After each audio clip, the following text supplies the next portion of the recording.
পূর্ণ রমজান গেছে, আল্লাহ ডাকতেছে মহিলাটাকে, হে আমার বান্দি রহমত নাও, মাগফিরাত নাও। শেষ দশকে আল্লাহ ডেকে বলে, আমার ইমানদার বান্দি নাও, জাহান্নাম থেকে মুক্তির পরওয়ানা নাও। আর ওই নাফরমান নারী, ওই বেহায়া নারী বলে, এই মাওলা, তোমার জান্নাত আমার লাগবে না, তোমার নাজাত আমার লাগবে না, তোমার এটি তুমি রাখো, আমি জুতা কিনতে যাইতে আসি, আমি মার্কেটে যাই জুতা কিনতে। মনে রাখিস তোরে জুতা দিয়া ফিটবে, জুতা দিয়া, জুতা দিয়া ফিটবে, জুতা দিয়া বললাম। বেহায়া নারী, মনে রাখিস তোরে জুতা দিয়া ফিটবে, তোরে ফেরেশতা জুতা দিয়া ফিটবে।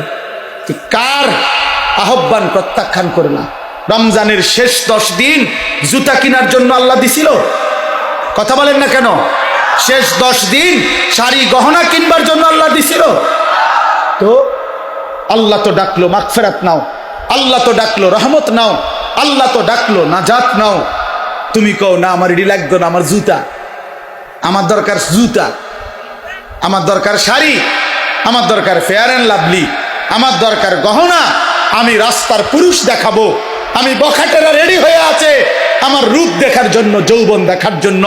এই জন্য অসভ্য মেয়ে নিজের শরীর প্রদর্শন করার জন্য সে নানা রঙের বাহারি সাজে সাজে। আরে নারী, ওই মেয়ে, কন্যা বোন, তুমি যদি বুঝতা যারা তোমারে দেখে তারা তোমারে উপভোগের কল্পনা ছাড়া, তারা জিনা ব্যভিচারের কল্পনা ছাড়া আর কিছু তাদের দিলে তোমার প্রতি জাগে না।